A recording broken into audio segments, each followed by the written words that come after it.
Hi everybody!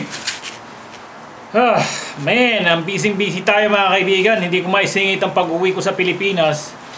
But anyway, for the next 2 weeks, I'm gonna be really busy. I won't be able to upload any videos. And then after that 2 weeks, I have to fly to Manila. Oh my goodness. Sa wakas, may isisingit ko rin ang pagpunta ko sa Pilipinas. Balita ko yung nanay ko, wala sa Maynila. Nasa probinsya siya sa Northern Samar. So, doon tayo pupunta. Pupunta tayo ng Northern Samar.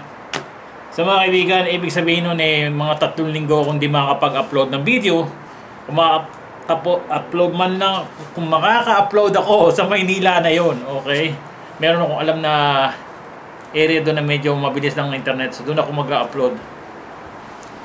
Anyway, so mga kaibigan, gusto ko lang sana sa inyo ay unawain nyo na 3 linggo akong mawawala. Hindi nyo makita ng 3 linggo walang bagong video. Sana naman you stay with me, huwag kayong umalis. Gusto kong pasalamatan yung mga long time followers ko, kagaya ni Evan Cortez, ni Filipino Hit 44, ni Kay Brisi, ni Tok Kali. Thank you. Saka yung mga bago rin na kagaya ni Jobil Manapat, ni Charmy, kababayan ko yan, taga Samar din yan, Michelle from Sweden, Chai's Diary, Super Jangjang, 16 Fin, Simple Jen, si Food Bae. Oh, sarap ng magluto ng mga ni Food Bae. Yeah. So yeah, just like I said, I can only upload when I get to Manila.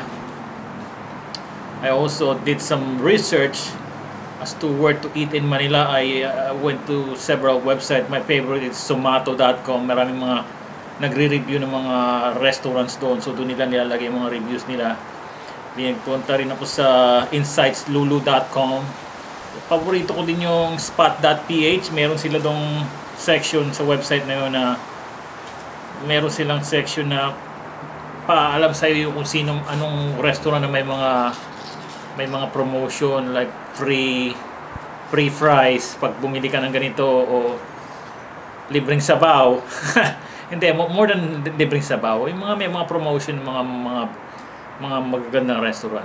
Okay, anyway, those 3 websites, I'm gonna put them in the description so you can look up them. More than likely some of you already know those websites. Okay, alright, sa wakas makapunta rin ng Pilipinas, pero like I said, mawawala ako ng 3 linggo dahil siyempre busy ako for the next 2 weeks, and then after that only after that na makapunta naman ako ng Pilipinas. Talagang busy mga kaibigan, na busy sa mga anak ko, busy sa trabaho, saka meron pa akong personal na problema na inaasikaso. Okay, sana ako iintindihin nyo. Hanggang dito lang mga kaibigan. Hope to see you in 3 weeks, okay?